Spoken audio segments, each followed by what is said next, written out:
social et droits humains, tel est le thème de la rencontre organisée le jeudi 31 octobre à Casablanca par l'Institut marocain de l'audit social, en présence de chercheurs, professionnels et hommes politiques éminents et très actifs dans le domaine. Une occasion d'envergure pour faire connaître l'audit social au sein de l'entreprise marocaine et développer leurs performances pour mieux régler les problématiques internes. Oui, donc j'étais là pour soutenir cette conférence qui abordait de manière très opérationnelle un concept qui est peut-être compliqué mais qui finalement est relativement simple à traiter, qui est celui de responsabilité sociale des entreprises, qui est tout simplement d'interpeller les entreprises sur leurs engagements sociaux et environnementaux. Voilà. Donc là, il y avait des acteurs tout à fait passionnants qui avaient la volonté de se mobiliser, notamment dans la fonction ressources humaines.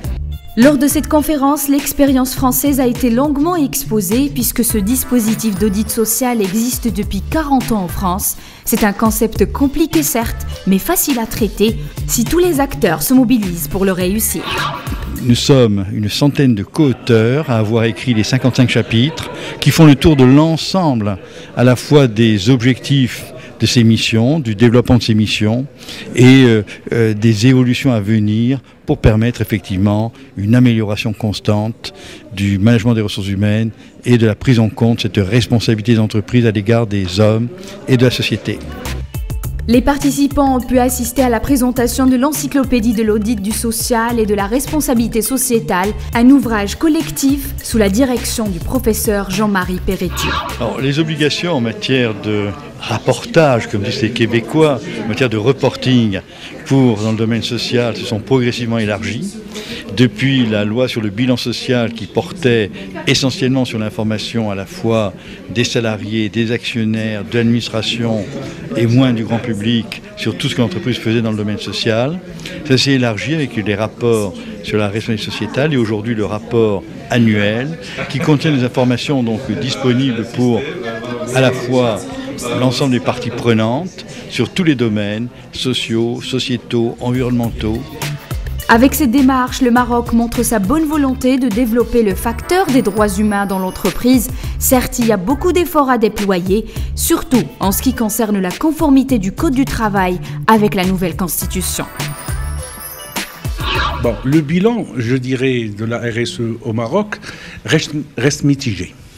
Bon, il y a des efforts qui ont été réalisés ou des acquis qui ont été réalisés au point de vue de conformité sociale, mais reste beaucoup à faire. Je dis reste beaucoup à faire, surtout sur le plan de la conformité aux exigences du Code du travail et la nouvelle Constitution du 1er juillet 2011. Aujourd'hui, on est à peu près 80 ou 90 sociétés qui est certifiées. C'est peu.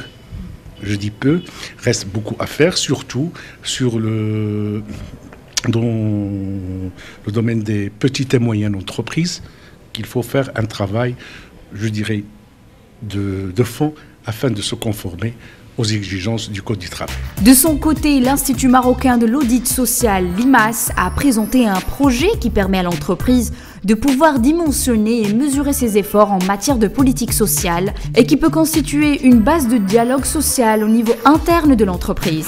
Nous l'avons présenté aujourd'hui en avant-première.